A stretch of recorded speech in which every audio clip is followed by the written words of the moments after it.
Dry martini, lemon peel, shaken, not stirred. Vodka martini, shaken, not stirred. Shaken, not stirred. Shaken, not stirred. Shaken, shaken, shaken, not stirred.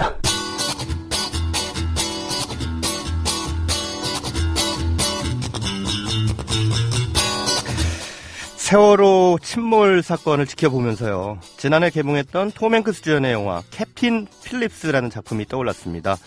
소말리아 해적에 납치된 미국 화물선의 실화를 다룬 영화였죠.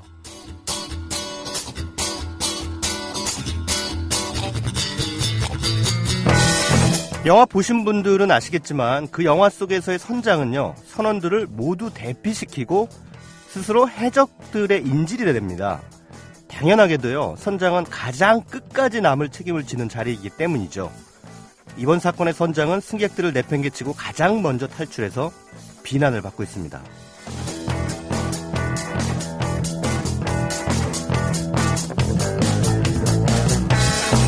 그런 의문이 듭니다. 대한민국호라는 거대한 배의 선장은 어떨까요? 책임을 지겠다가 아니라 책임 있는 이들을 모두 엄벌에 처하겠다고 말하는 대통령. 초동 대응에 실패한 이 나라의 정부에게서 왠지 캡틴 필립스보다 세월호의 선장이 연상되는 건 저뿐일까요?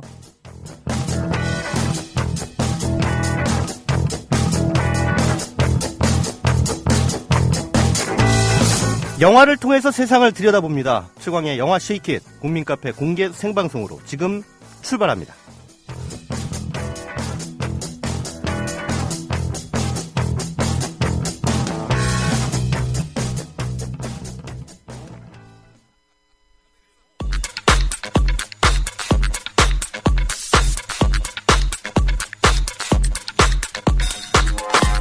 네, 극장과 흥행순위 알아보는 비하인드 박스오피스부터 시작합니다. 영화진흥위원회 통합전산망 기준 지난 주말 흥행순위 5위부터 1위까지 알아봅니다.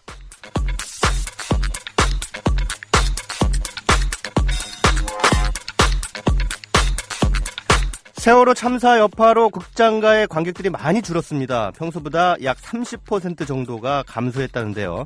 사실 이럴 때 누가 마음 편하게 영화를 보러 가고 싶겠습니다만 어쨌든 지난 주말 5위는 리드 포 스피드라는 작품이 차지했습니다. 자동차 레이싱을 소재로 한 범죄 액션 영화인데요. 분노의 질주와 같은 종류의 그런 영화라고나 할까요? 하지만 그만큼의 주목을 받지는 못했습니다. 지난 주말 8만 명을 모으는데 그쳤습니다.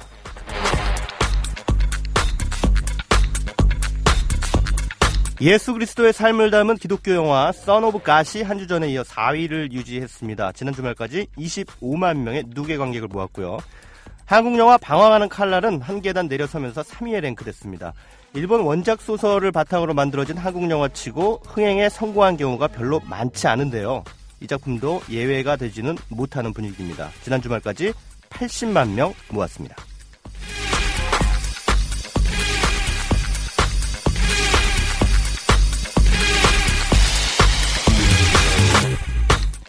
헝거게임 시리즈를 연상케 하는 또 다른 할리우드 SF 영화 다이버전트가 새로 개봉했습니다만 캡틴 아메리카의 벽을 넘어서지 못하고 2위로 데뷔했습니다. 개봉 첫 주말 27만 명 모았습니다. 1위는 역시나 캡틴 아메리카 윈터 솔저입니다. 지난 주말 24만 명 추가해서 누계 관객은 370만 명이 넘었습니다.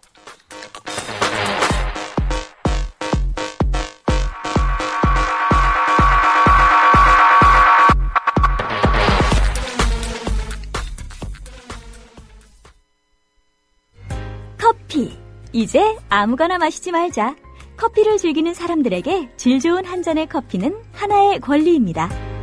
커피를 아는 전문가가 정성을 다한 로스팅으로 만든 제대로 된 커피. 제제 원두커피로 여러분의 권리를 누려보세요. 02-749-1002 주소창에는 카페제제.co.kr 그리고 검색창에는 카페제제를 검색하세요. 카페제제는 서울 용산구에 위치해 있습니다. 카페제제는 카페가 아닙니다. 커피 전문 인터넷 쇼핑몰입니다. 헷갈리지 마세요. 재수씨 결혼 축하드립니다. 앞으로도 행복하고 결혼 축하하고 오래오래 행복하게 되시고 나의 미래 결혼 생활을 진심으로 축하해줄 사람들과 같이 하는 소규모 결혼식을 생각하고 계신가요? 강남구 논현동에 위치한 벨뷰티아라는 오직 한 쌍의 신랑 신부님, 그리고 혼주와 하객들만을 위한 여유롭고 안락한 일식 장소입니다. 작아서 더 행복한 결혼식. 유부남이 된 걸 환영한다. 앞으로도 좋은 일만 가득했으면 좋겠다. 결혼 축하해. 결혼을 축하합니다. 포털에서 벨 뷰티아라를 검색하세요. 예약 문의는 02-512-7996. 돌잔치 및 각종 기업 행사도 예약받습니다. 국민TV 조합원에겐 다양한 혜택을 드립니다. 네, 여러분 안녕하십니까. 최광의 영화 쉐이킷 일주일 만에 돌아왔습니다. 지난 일주일 동안 정말 많이들 마음고생 하셨죠. 저도 뉴스 보면서 계속 침울한 상태로 일주일을 보냈습니다. 하루하루 정말 살아있다는 게 참 미안하고 고통스럽고 그런 나날들을 보냈습니다. 요즘 저는 영화평론가로서 직업적으로는 개점 휴업 상태입니다. 왜냐하면 제가 출연 중인 모든 방송국에 영화 코너가 다 중단됐습니다. 네, 뭐 이런 상황에서 영화 코너를 어떻게 하겠냐라고 하는 그런 판단 때문인 것 같습니다. 근데 뭐 저도 마음이 그래서 더 편합니다. 왜냐하면 저도 마찬가지로 이런 상황에서 어디 방송 나가서 영화 얘기하는 그러고 싶은 마음이 별로 들지 않거든요. 하지만 국민TV 라디오의 영화 쉐이킷, 최강의 영화 쉐이킷만큼은 계속 진행합니다. 네. 그래도 우리가 한숨을 돌릴 시간은 필요하지 않을까 싶습니다. 또 살아있는 자는 살아있는 자의 몫을 해야 된다는 생각입니다. 또 이 시간만큼은 이 시간 동안만큼은 좀 그동안 침울했던 그런 마음들 조금 내려놓으시고 약간의 위안이라도 좀 얻으실 수 있는 그런 시간이 되셨으면 하는 바람입니다. 오늘도 다양한 순서 준비되어 있고요. 일단 시내 톡톡에는 바로 오늘 개봉한 아버지의 이메일에 홍재희 감독님 모시고 영화에 대해서 속 깊은 이야기 나눠보도록 하겠습니다.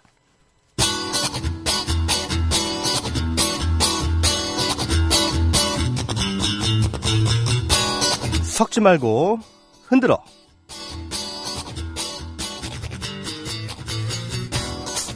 네, 세상이 우울하고 버거울 때 우리는 오락영화를 통해서 기분 전환을 하게 되죠. 갑갑한 현실을 잊게 해주는 환상의 롤러코스터. 그것이 오락영화를 보는 가장 큰 이유 아니겠습니까? 그런데요, 종종 오락영화 안에서도 그 갑갑한 현실을 상기시켜줄 때가 있습니다. 오늘 섞지 말고 흔들어에서 그런 영화 2편을 만나보시겠습니다.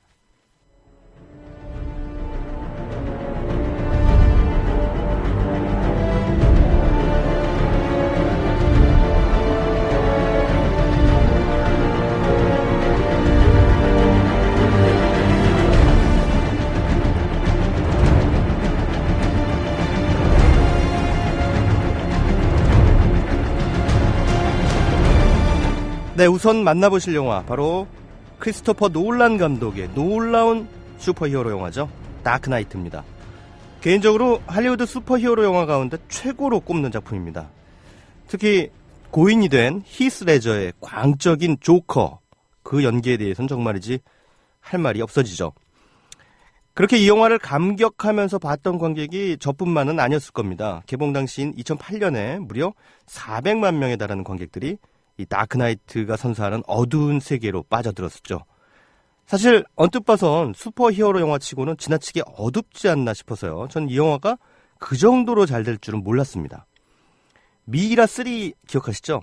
그런 영화처럼 아무 생각 없는 한심무쌍한 영화가 아무렇지도 않게 400만 명 넘기는 우리나라 극장가인 그런 극장가에서 다크나이트라는 영화가 흥행을 하니까 참 아이러니다 이런 생각이 들었습니다. 게다가 이 영화의 전편이자 역시 크리스토퍼 놀란 감독이 메가폰을 잡았던 배트맨 비긴즈, 이 영화는 또 2005년 한국에서 개봉했을 때 흥행 참패했어요. 그런 걸 생각하면 정말 미스터리한 흥행이라고 할 수 있겠죠. 아무튼 이 영화 다크나이트가 상기시키는 우울한 세상에 대해 얘기를 한번 나눠보죠. 영화는 가상의 도시인 고담시로 설정이 되어 있습니다만 왠지 우리가 사는 세상을 은유하는 게 아닌 직유하는 듯한 그런 느낌을 받았습니다. 뭐랄까요? 어느 것도 절대적인 선이나 악이라고 부를 수 없는 이 세상의 모호하고도 알쏭달쏭한 현실을 상기시켜준다 이거죠. 배트맨도 사실 법의 테두리 안에서 노는 친구는 아니죠. 그냥 지 혼자 정의를 지키겠다고 나서는 어떻게 보면 약간 과대망상증 환자 같은 그런 존재라고 볼 수도 있을 것 같고요. 그렇다면 그 반대편에 서 있는 조커, 얘는 배트맨에게 정치를 밝히라고 요구하는 거, 이거 무리가 아닌 셈이죠. 너랑 나랑 다른 게 뭐냐? 이런 거죠. 두 인물의 대립구도도 그렇지만 결국 배트맨의 편에 섰다가 조커처럼 변해가는 인물이 있죠. 투페이스. 네, 이 사람은 어떻습니까? 정의와 법의 이름으로 나섰던 그가 치명적인 상처를 입게 되죠. 그러니까 곧바로 사적인, 아주 무차별적인 복수와 응징의 길로 접어드는 거. 이걸 보면서 신도 아닌 인간이 누군가 다른 사람을 정의의 이름으로 심판한다는 게 과연 가능한 일인가 하는 그런 생각을 하게 됩니다. 사실 이 영화 만만한 영화가 아닙니다. 그냥 배트맨이 멋진 차를 몰고 정의의 사도로 악당들을 물리치는 그런 단순한 선악 이분법을 강요하는 영화가 아니라는 점이 완전히 저를 매료시켰습니다. 어쨌든 이 영화 다크나이트는요, 끊임없이 정의를 사칭하는 힘과 권력의 속성을 갈파하면서 자신의 이해관계 앞에선 너무나 무기력한 우리 인간 사회를 오락영화의 틀로 들여다보고 있는 그런 영화라고 할 수 있겠습니다. 그런 면에서는 어찌 보면 참 머리 아프게 만드는 오락영화였던 셈입니다. 하지만 이런 오락영화라면 언제든지 대환영입니다. 자, 그런 영화 한 편 더 만나봅니다. 이번에는 굳이 머리까지 아프게 하진 않고요. 다만 조금 더 생각을 하게 만드는 그런 애니메이션입니다. 바로 지난 2008년 개봉했던 픽사 애니메이션 월이라는 작품이죠. 지구가 쓰레기 더미로 뒤덮인 먼 미래를 배경으로 하고 있죠. 인류는 모두 우주를 향해 떠나버리고 지구에 홀로 남은 쓰레기 처리 로봇 월이가 이제 주인공으로 등장을 합니다. 근데 이 로봇 참 웃겨요. 지가 인간도 아닌데 쓸만한 물건은 따로 수집을 하지 않나 인간들이 즐기던 뮤지컬 장면을 틀어놓고 좋아합니다. 바로 헬로 달리라는 뮤지컬 영화입니다. 월리가 좋아하는 그 노래 한번 들어보실래요?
네, 어떻게 보면은 인간보다 더 인간적인 로봇이 아닌가 하는 생각이 들었습니다.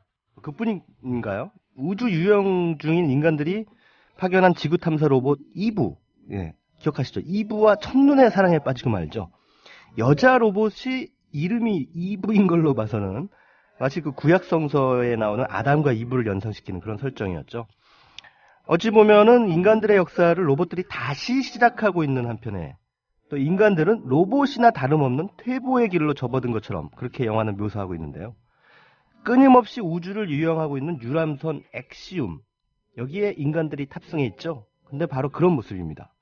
디룩디룩 살만 찐 채 안락 의자에 앉아서 홀로그램 영상에 온통 시선을 빼앗겨버린 그런 인간들. 참 아이러니하죠.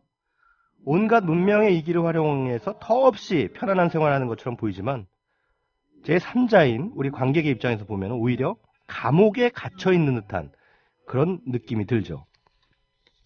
저는 왠지 이 엑시움에 탑승한 인간들이 마치 아프리카에서 미 대륙으로 항해하던 그 먼 옛날에 그 노예선에 실린 흑인 노예들처럼 보이던데요. 어찌 보면 이들은 자신들이 창안한 문명에 사로잡혀서 스스로 노예가 된 존재들처럼 보이죠. 오히려 아날로그적인 관계를 맺으면서 사랑을 나누는 건 로봇들의 몫입니다. 완전히 거꾸로 된 거죠. 네, 그렇게 한번 상황을 거꾸로 바꿔놓음으로써 지금 우리들이 놓여있는 처지를 곱씹어보자는 게 이 영화 월2의 진정한 의도가 아닐까 싶습니다. 우리가 사는 모습이 어떻습니까? 시도 때도 없이 휴대폰 액정에 코를 박고 살고 있죠? 인터넷이니 TV니 하는 미디어의 포로가 되다시피 하며 살고 있죠? 하다못해 남녀 관계조차 휴대폰이나 인터넷이 없으면 불가능하지 않습니까? 그런 거에 비하면 실제 생활에서의 관계들은 예전보다 참 팍팍해지고 각박해졌죠. 바로 그런 현실을 영화 월2를 통해서 확인할 수 있는 것이죠. 남의 얘기가 아닙니다. 여러분과 저, 그리고 우리 모두의 현실 아니겠습니까? 공자님도 아니고 예수님도 아니고 부처님도 아닌 로봇들한테 그딴 걸 배워야 하는 처지라니. 이 영화 월2, 이거 좀 은근히 기분 나쁘게 만드는 영화입니다. 청소 로봇 모호한테 성실함을 배우고요. 월2에게서 순정을 배우고요. 이브에게서 의리를 배우죠. 뭐 나쁜 것도 아닌데 로봇한테 그런 거 배운들 뭐 대수겠습니까?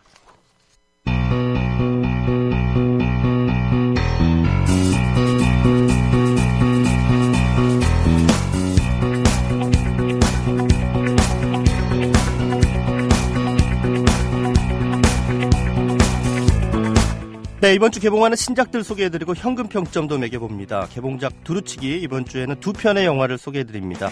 어메이징 스파이더맨 2는 뺐습니다. 어차피 소개 안 해드려도 볼 사람들 다 몰려갈 영화 소개해봤자 시간 낭비입니다. 어쨌든 볼륨 업!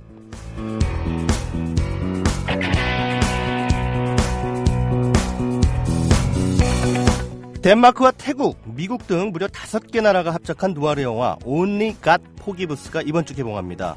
영화는 아주 스타일리시한 누아르 영화인데요. 태국 암흑가에서 일하던 주인공의 형이 한 태국 경찰에게 무참하게 살해당하죠. 그가 어린 매춘부를 죽였기 때문입니다. 주인공 줄리아는 그의 어머니와 함께 복수에 나서게 되는데요. 하지만 이 복수는 더욱 큰 피를 부르게 됩니다. 덴마크 감독 니콜라스 윈딩 리픈, 이 방콕이라는 이국적인 공간을 배경으로 해서 미국인 남자와 태국인 경찰 간의 대립을 독특한 영상 화법으로 담아내고 있습니다. 한편으로는 좀 잔인한 장면이 난무하고요. 한편으로는 시적인 영상이 나오고 주요 인물들의 행동은 리얼리티하고는 거리가 좀 멉니다. 좀 나쁘게 얘기하면요, 영화 오타쿠가 만든 똥폼 가득 차 있는 영화라고나 할까요? 전 별로 즐기지 못했습니다. 창의성 지수는 10점 만점에 5점, 현금 평점은 주말 관람료 9,000원 기준에 5,000원입니다.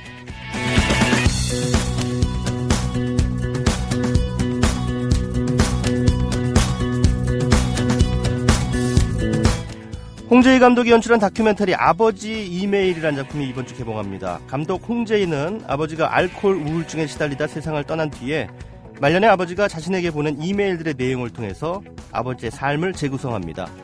14살의 나이에 38선을 넘어서 월남한 그는 반공주의를 삶의 신념으로 안고 살아가면서 동시에 한국이란 나라를 떠나고 싶어합니다. 그래서 베트남 전쟁 특수를 누렸고요. 사우디에도 일하러 갔습니다. 하지만 그건 그에게 인생 역전의 기회가 되지 못했죠. 그때마다 그는 골방에 틀어박혀 술을 마셨습니다. 그리고 아내와 아이들을 학대했죠. 함께 평생을 살았던 어머니의 증언, 그리고 그 아버지에게 치를 떨며 일찌감치 미국으로 정착지로 옮긴 언니의 무덤덤하면서도 신경질적인 회고가 별로 훌륭하지 않았던 남편이자 아버지의 모습을 소환하고 있습니다. 하지만 홍재희 감독이 아버지의 삶을 주목하는 시선은 한 무력한 남자의 초상에 그치지 않습니다. 야심과 한숨을 오갔던 아버지의 삶 속에는 분단, 반공 이데올로기, 개발 독재의 흔적이 가부장이라는 이름의 개인에게 깊이 새겨놓은 움푹한 절망, 그리고 좌절의 주름들이 발견됩니다. 이 다큐멘터리는 감독의 가족사를 통해 들여다본 한국 현대사의 굴곡의 단면이다, 이렇게 볼 수 있을 것 같습니다. 영화 아버지 이메일의 창의성 지수는 10점 만점에 8점, 현금 평점은 12,000원입니다.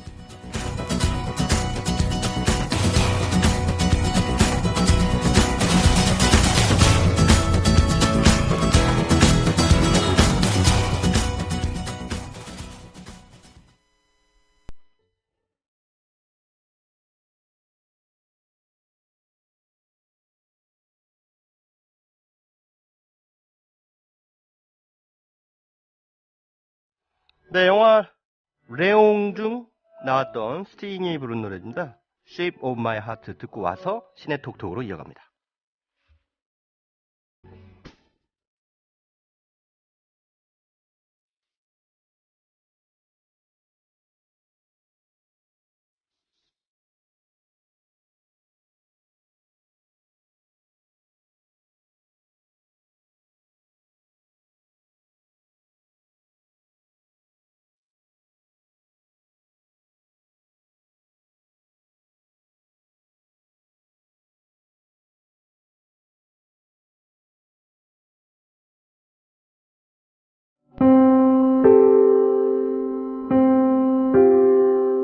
(2008년 12월 23일) 아침 8시 아버지가 돌아가셨다.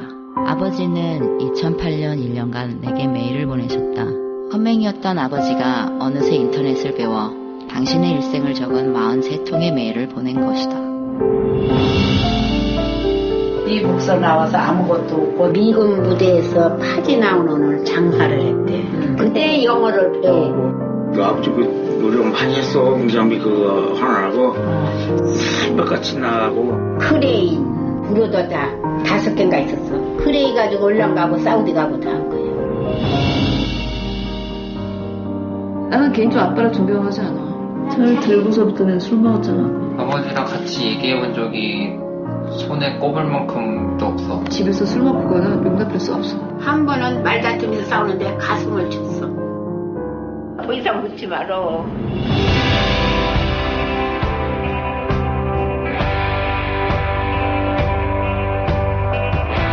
입으로는 차마 내뱉지 못했던 말. 아버지는 글로나마 고백하고 싶었을 것이다. 어렴풋이 떠오른다. 말없이 담배를 피우던 아버지의 등.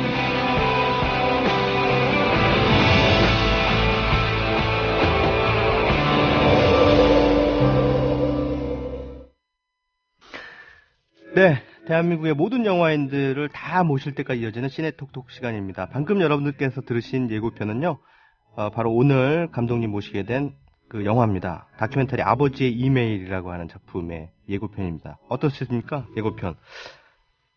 필이 딱 오죠? 예. 그 영화 속에서 그 나레이션을 하시는 분이 바로 감독님이십니다. 그 주인공. 이 아버지의 이메일의 홍재희 감독님 스튜디오에 모셨습니다. 안녕하십니까? 네, 안녕하세요. 예. 예고편 속의 목소리하고 좀 다르신 것 같은데? 왜 기침부터 하세요? 죄송합니다. 웃겨서. 예고편 속에서는 목소리가 굉장히 멋있었는데. 헐. 예. 어쨌든, 빨간 그 코트를 입고 오늘 개봉날이라서 나름 개봉 코스프레를. 너무 다르신 것 같아. 영화 속에서의 그거하고. 예. 좋습니다. 예. 신선합니다. 아버지 이메일이 저 사실 2002년에. 2002년이요? 2012년. 네, 2012년에 네. 서울 독립영화제에서 최우수 작품상 수상했잖아요. 네. 그러니까 개봉을 하려면 그때쯤 하는 게 정상 아니었어요? 그렇죠. 어떻게 이제야 개봉을 하게 됐나요? 제가 게을렀을 수도 있고, 예. 제가 미처 생각을 못해서 배급사를 못 알아봤었어요. 그리고 그 해를 넘기고 나서 배급사 찾아갔더니 이미 작년 2013년 네네. 독립영화 그 개봉해야 되는 그 라인업이 네. 배급사마다 다 차 있더라고요. 네. 그러니까 수상을 하기 전에 네. 미리 영화를 완성하자마자 배급사를 찾아보고 했었어야 되는데 제가 일단 미처 그걸 생각을 못했었고 네. 발빠르게 준비를 안 해서 네. 그래서 1년 뒤로 개봉이 늦춰져도 괜찮겠느냐. 그래서 저는 사실 영화제를 일단은 가는 것만 해도 만족을 했었고요. 네. 만약에 개봉을 하면은 더 좋겠다라고 생각했으니까 시기가 굳이 이렇게 중요할 것 같다는 생각은 안 했어요. 네. 그래서 근데 어쨌거나 1년이 지난 지금에도 개봉을 하게 됐으니까 1년 동안 작년 1년 동안 크고 작은 영화제들을 가서 네네. 관객들을 만난 것도 사실 복이고요. 그 다음 이듬해에 개봉까지 하게 된 것도 복이죠. 네. 물론. 자, 영화 제목이 아버지의 이메일입니다. 여기서, 아버지는 바로 홍재희 감독님의 아버님이시죠? 네. 네. 홍재희 감독님이 이제 아버지가 홍재희 감독님한테 보내신 이메일, 예. 43통의 이메일을 통해서 사실 이 다큐멘터리를 만들게 된 어떤 계기가 됐다라고 봐도 될까요? 아니면 그 전에 생전에도 돌아가시기 전 2008년에 돌아가신 걸로 알고 있는데 네. 돌아가시기 전에 사실 다큐멘터리를 좀 만들어라 이렇게 말씀하셨다면서요? 그게 아버님이. 꼭 다큐멘터리라고 직접적으로 얘기하신 건 없었고 네네. 제가 영화를 한다고 하면서 아버지 당신이 보기에는 뭘 신통하게 제대로 뭘 하고 있는 것 같이 안 보였나 봐요. 뻔하지 뭐. 국민영화에서 하는 거. 그래서 밥벌이는 하나제가. 네, 그래서 네. 어쩌다 집에 가면 네. 처음에는 아버지가 그 비상대책위원회, 네네. 재개발 반대 비상대책위원회에서 일하고 계셨기 때문에 금호동이죠? 예, 네네. 거기를 와라. 네네. 그걸 좀 찍어라. 아. 그런 얘기를 일단 하셨었고. 그래서 그때는 미처 못 갔고요. 네네. 아버지 돌아가신 이후에 또 2008년 이후에 어머니가 이제 가셨을 때 제가 카메라를 들고 찍은 적은 있어요. 그 사이에 2008년에도 있고. 네네. 근데 그게 다큐에 어떤 방식으로 쓰일 거라고까지는 네네. 그 쓰일 수 있는 어떤 위치나 자리까지는 제가 생각 못 네. 했는데 네. 결과적으로 그 장면을 썼었죠. 네네. 그런 얘기를 한 번 하셨고 두 번째는 왜 어른들 다 그런 얘기 하시잖아요. 내가 이야기하면 내 살아온 거 영화 한 편이다. 네네네. 그런 의미로 아버지가 얘기하시면서 안 되는 거 그러고 하지 말고 나를 찍어라. 네네네. 라고는 얘기하셨죠. 아. 네. 근데도 불구하고 그때는 안 찍으셨다가 네. 이제 뒤늦게 돌아가신 뒤에 사실 돌아가시기 전 1년 동안 43통의 이메일을 딸한테 계속 보내신 거잖아요. 제가 두 가지가 궁금한데 아버지가 그때 왜 그 말년에 갑자기 이메일을 둘째 딸에게 보냈을까, 감독님한테. 그거 하나가 궁금하고, 그 다음에 그것들 통해서 아버지 삶을 다큐멘터리로 내가 찍어야겠다라고 이제 돌아가셨으니까 사실은 찍는다는 게, 왜냐하면은 생전의 모습을 카메라에 담을 수가 없잖아요. 그쵸. 예, 오로지 사진 외에는. 그죠. 예, 그 여러 면에서 일단 연출을 하는 데 있어서 자료 확보라든가 이런 한계들이 있었을 텐데, 그런 결심하게 된 어떤 계기, 이런 것들을 좀 말씀해 주시죠. 먼저, 아버지의 마음에 대해서 한번, 딸의 입장에서 한번 생각을 해 보신다면, 이메일을 왜 보내셨을까? 어떤 내용이었는지도. 일단은 아버지가, 결혼하시기 전에 총각 때부터 네. 계속 일기를 써오셨던 분이에요. 아, 기록을 많이 하셨군요. 네. 그 일기장이 제 어렸을 때도 기억이 나고, 그러니까 벽장이나 이런 데 빽빽했어요. 네네. 그리고 저는 독립해서 집을 나온 다음에는 좀 집이 이제 내부가 좀 수리해서 바뀐 다음에는 그거를 상자에 넣어서 네. 창고 광에 보관하셨었거든요. 네네. 근데 어느 날 집에 갔더니 큰 사고가 났는데 네. 어머니께서 그 일기장을 다 버리셨어요. 왜냐면 곰팡이가 쓸고 장마 때 이렇게 물이 차고 이래서 네. 다 곰팡이가 쓸고 이제 읽을 수도 없다고 젖어서 그거를 아버지한테 얘기도 안 하고 그냥 버리신 거예요. 그래서 그때 또 대판 싸우셨다고 하더라고요. 네. 그래서 저는 아버지가 당신이 써온 평생의 것이 없어졌잖아요. 어쨌거나. 근데 다시 뭔가를 남겨야겠는데 이메일이면 저희 어머니 인터넷이고 컴퓨터 못 하시거든요. 지우지 못할 것이다. 이런 생각도 있고, 두 번째, 당신이 살아온 인생에 대한 사실 이제 아버지 43통을 다시 처음부터 읽으면서 제가 깨달은 게 본인의 자신의 인생이 자서전이기도 하지만 가족에게 보내는 편지였거든요. 그 참회를 글로서만이라도 남겨서 당신의 마음을 알아주길 바라신 게 아닌가. 네, 근데 그거를 저한테만 메일로 보내셨기 때문에 저는 아버지의 마음을 이해해야 되는 위치에 서 있었고요. 만약에 가족에게 다 보냈으면은 제가 그걸 저 혼자 더 심각하게 진지하게 끊임없이 고민하거나 생각했을 것 같진 않아요. 근데 유독 저한테 보냈다라는 게 저에게 어떤 책임을 주신 건가 이런 생각이 들었었던 거죠. 네. 그리고 이제 그 이메일들을 보시면서 지금이라도 뭐 좀 뒤늦긴 했지만 영화를 만들어야겠다, 다큐를 찍어야겠다라고 이제 결심하시게 된 거죠. 그러니까 아버지 이메일이 예. 처음엔 솔직히 이걸 영화로 만들어보고 싶었어요. 극영화. 극영화. 아, 예. 너무 재밌는 거예요. 예. 어떤 한 꼭지만 떼서 뭐 시대극으로 바꿀 수도 있을 것 같고 전체를 한다면은 사실 역사 드라마인데 근데 이제 친구들이랑 영화하는 친구들이랑 술 먹으면서 농담 삼아 얘기할 때 이게 몇 억짜리냐?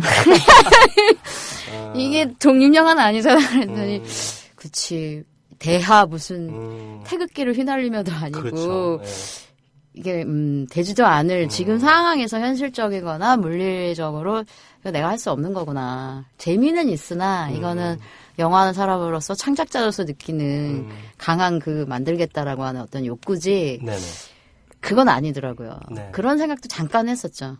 영화적인 관점에서 본다면. 근데 어쨌거나 이거는 아버지 당신의 삶의 기록이고 네네. 그 기록 안에는 제가 포함되어 있으며 네네. 저희 가족이 포함되어 있는 가족 얘기거든요. 네네. 그래서 이거를 차라리 다큐멘터리로 만들어야겠다. 근데 이제 결정적 문제가 그 기록을 남긴 당사자인 아버지가 네. 돌아가신 다음에야 제가 예. 생각을 한 거기 때문에 그게 사실 난제이긴 했어요. 대부분 다큐멘터리는 주인공의 육성과 실제 주인공을 인터뷰하고 그 사람을 따라가고 관찰하고 같이 생활하는 다큐잖아요. 네네네. 그래서 이걸 어떻게 풀 것인가 고민 많이 됐죠. 그러니까 그런 여러 가지 고민하는 기간이 한 1년은 넘었던 것 같고 그래서 제가 찾은 어떻게 보면 타협이고 어떻게 보면 새로운 방식이란 것이 아버지가 살아계실 때가 아니라 돌아가셨지만 이 기록을 남겼다라는 것은 당신이 보는 당신의 일생이고 당신이 바라보는 당신의 가족에 대한 이야기지만 살아있는 남은 자들 어머니를 비롯한 저나 저희 형제들은 아버지의 기억 속의 모습과 우리가 기억하는 우리의 가족의 모습은 다를 수 있거든요. 그래서 살아남은 자들은 그것을 증언하고 그 기억을 되살려 보는 것이 우리 위치에서 할 수 있는 내 일이고 아버지는 기록 속의 아버지는 사실 제가 느꼈던 것도 제가 느꼈던 그 부분이 좀 다른 게 있었어요. 이메일 속에서 아버지는 그때를 이렇게 기억하고 있구나. 근데 제 기억은 그게 아니거든요. 저는 그게 영화하는 사람으로서 더 흥미로운 지점이었고 더 고민이 됐고 가족의 상흔이나 트라우마를 할지언정 그걸 기억하고 되살려내는 방식이 다 달랐다라는 게 더 영화적이고 그것이 거짓이나 허구가 아니라 다큐라는 것이 더 의미가 있겠다. 그래서 돌아가셨지만 이건 다큐로 만들 수 있다라는 생각을 했어요. 지금 말씀하신 그런 질문을 많이 받았어요. 주인공이 부재하고 돌아가셨는데 어떻게 다큐를 찍을 생각이냐. 근데 다행히도 아버지가 평생 찍어오신 사진이 꽤 많아요. 그러니까 저는 사진을 많이 남겨주셨고 아버지는 안 계시지만 가족들이 있고 아버지를 기억하는 모든 사람들, 살아있는 자들, 그다음에 아버지가 남기신 당신의 일생인 이메일 이게 하나의 시나리오 같았고요. 실제로 아버지가 이 다큐멘터리를 찍을 수 있는 세팅이라면 세팅을 다 마련해 주고 가신 거예요. 그렇죠. 그러니까 영화를 보다 보면은 아버님의 그 증명사진이 참 많더라고요.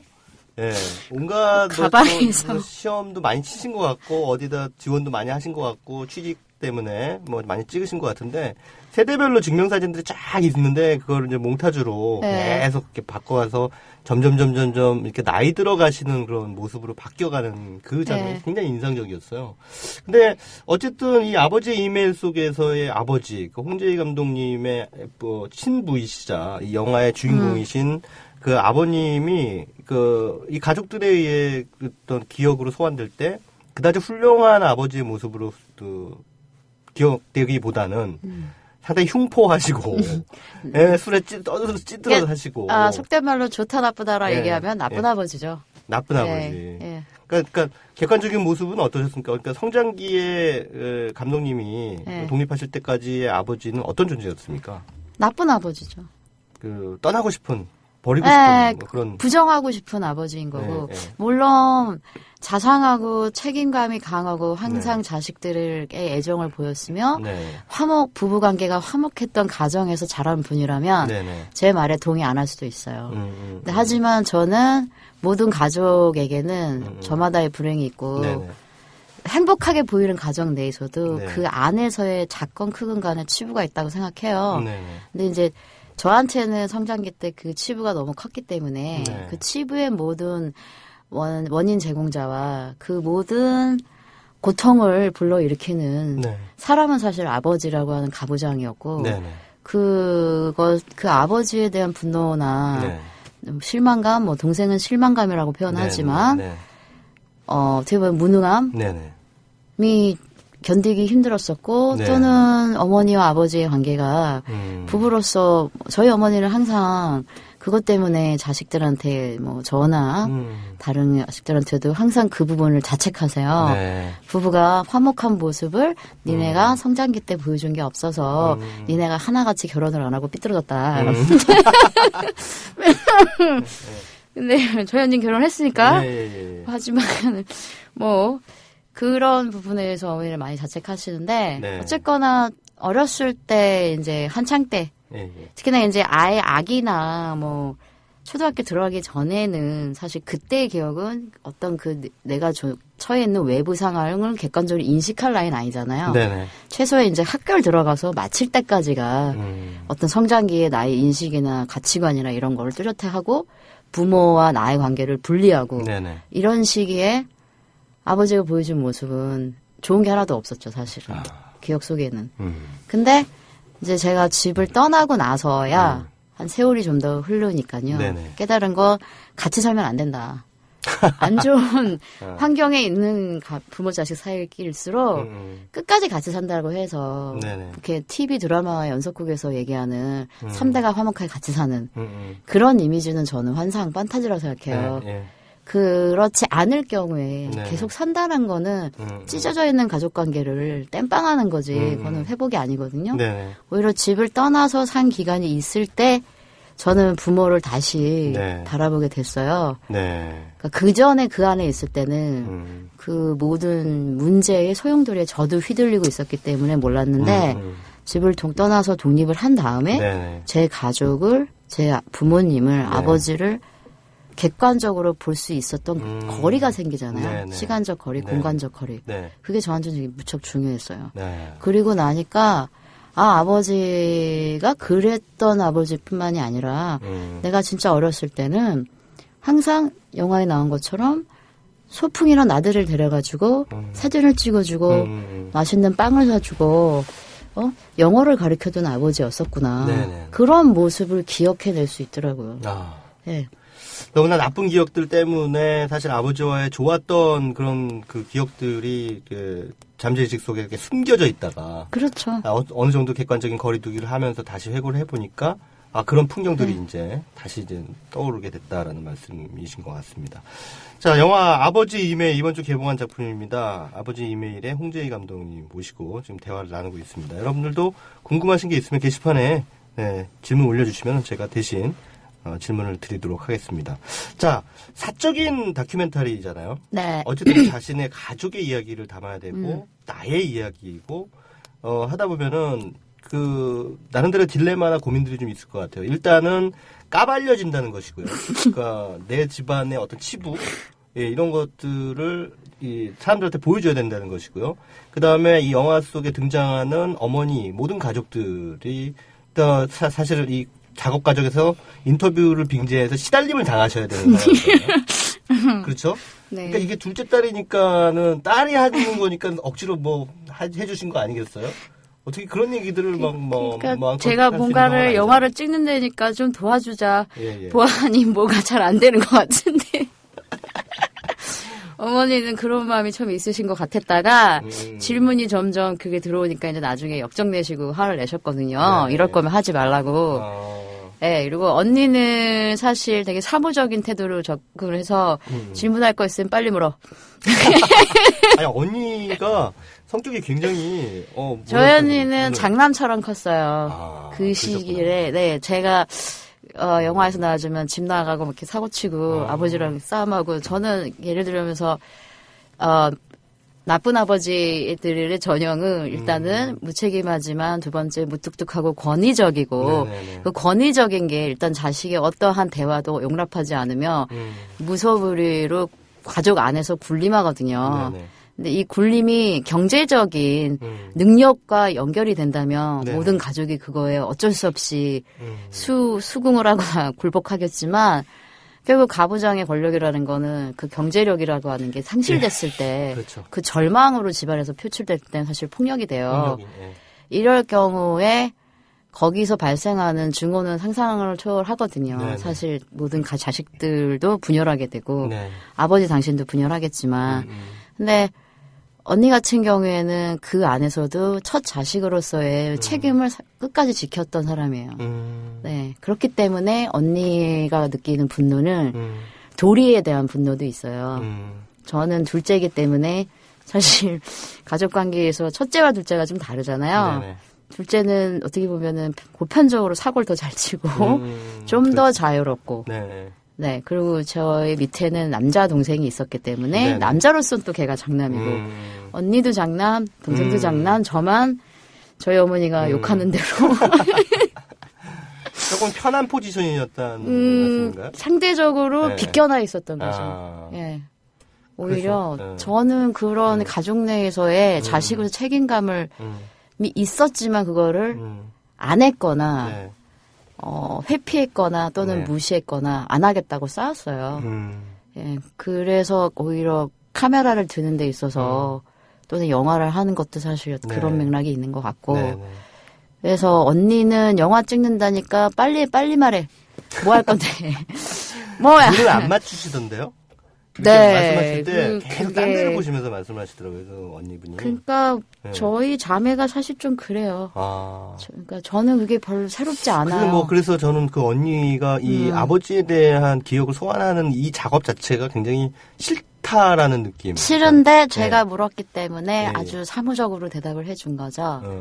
네, 그렇다고 생각해요. 왜냐하면은 인터뷰를 길게도 못했어요. 언니가 집 나갔던 너는 잘한 게 뭐 있어 얘기하는 순간 그냥 전 깨갱했어요. 자, 어느틈님 질문 많이 올려주시는 분입니다. 이분이 이런 질문을 올려주셨네요. 아버지 이메일 내용 들으니까 가족사를 다룬 다른 장르의 창작 작품이 생각나서 흥미있게 듣습니다.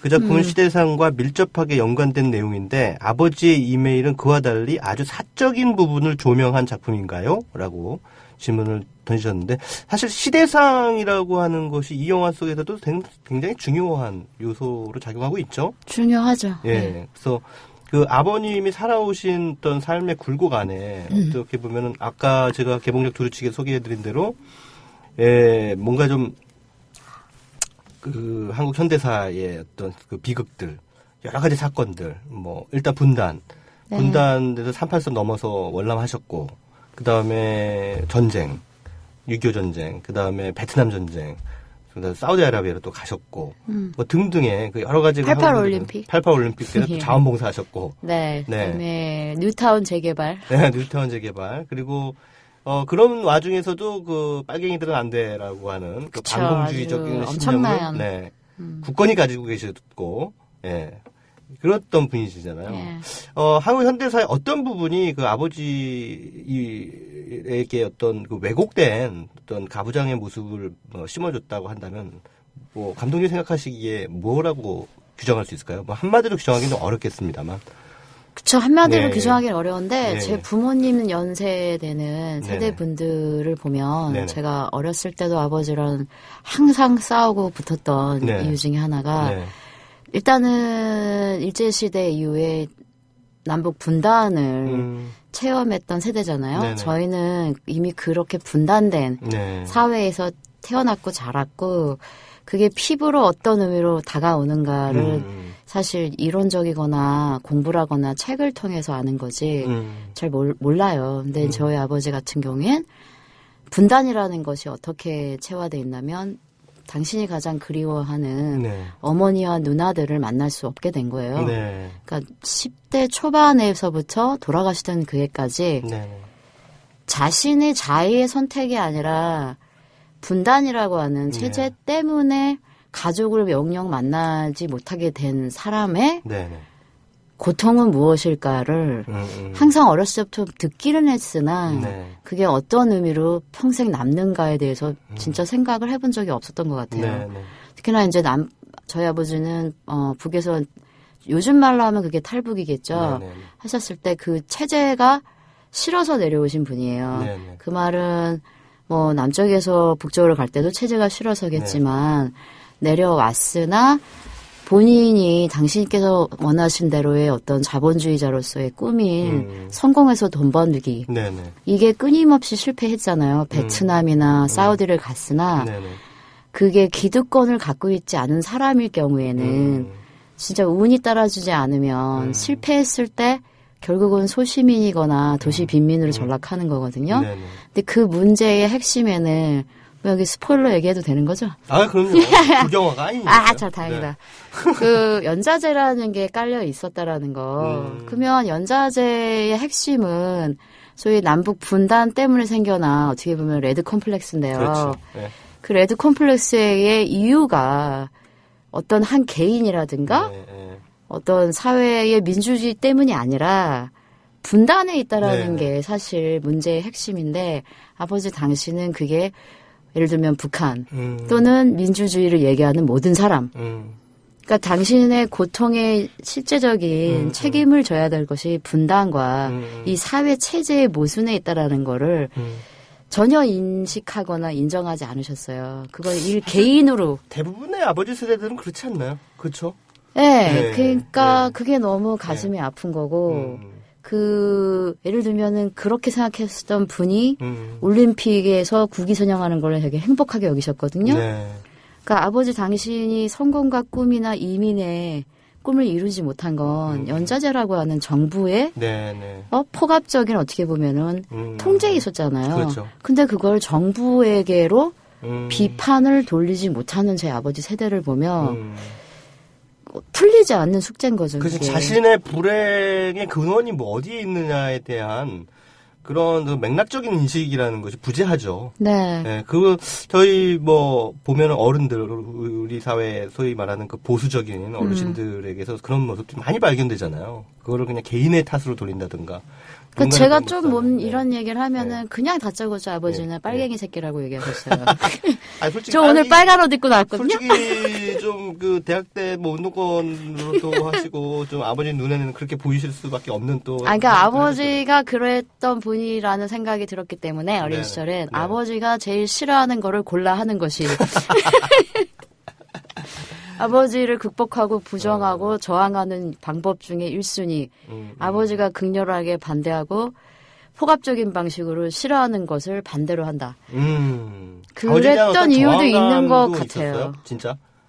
네, 저는 어떤 그 대학생으로서 사회 부조리나 어떤 그런 것들에 대한 그것도 저항감. 있지만 일단은 집을 나온 이유가 괜히 다른 이유가 아니고 빨갱이기 때문에 나간다고 했을 때 한 두세 번은 아버지가 저랑 이렇게 대화하다가 어떤 정치나 사회 얘기 한국 사회에서 모든 가정에서 밥상머리에서는 정치 얘기를 하면 안 된다고 하는데 어쩌다 보면 나올 때가 있거든요. 그럼 제가 그걸 참지 못하고 아버지가 말씀하시는 거에 비논리성 물론 아버지 당신 세대가 6.25 때문에 그러신 거지 지금 제가 얘기 드리는 문제는 그 6.25랑 상관이 없습니다.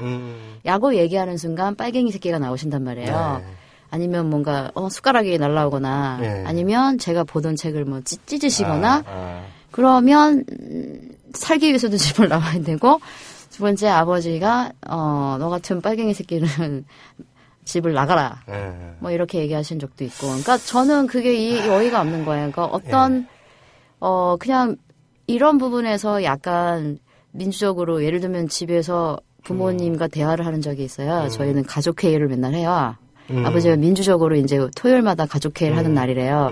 그러면 저는 민주적으로 가족회의를 하는 것이니까 아버지 말씀을 듣고 나서 근데 아버지 저는 그렇게 생각 안 하는데요? 라고 하면 갑자기 아버지께서 버럭 화를 내시더니 눈 내려 까라라고 얘기하시거든요. 그러시군요. 이게 무슨 민주주의예요? 라고 하면 빨갱이 새끼. 네. 그래서 너무 어려웠어요. 아버지 세대 분은 뭐 민주적으로 평등하게 대화를 하자, 부모 자식 간에도.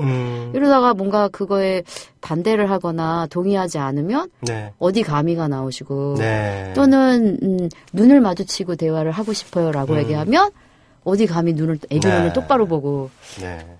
그러면 아버지가 지금 하시는 거는 민주주의가 아니잖아요. 저 학교에서 그렇게 안 배웠네 하면은 갑자기 역성을 하시면서 술 가져와! 이라고 얘기하시고. 자, 알겠습니다. 그랬어요. 자, 아무튼 이 영화 아버지 이메 오늘 개봉했는데요. 이 영화를 통해서 관객들이 어떤 느낌을 좀 얻고 가시면 좋겠다, 감독으로서. 짧게나마 한 말씀 해주시죠. 혼자 보러 오시던, 가족끼리 보러 오시던, 또는 실제로 부모님이랑 보러 오시던요.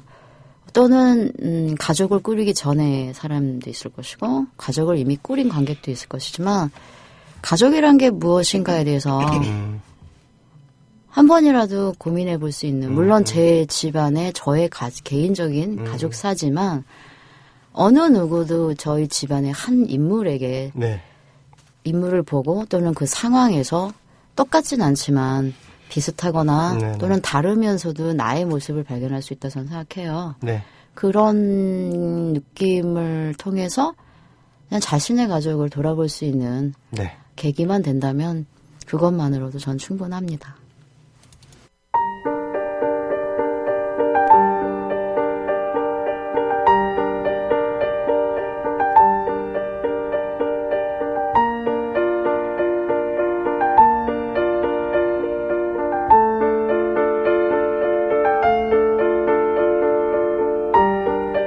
대형 참사 때마다 늘 반복되는 말이 있죠.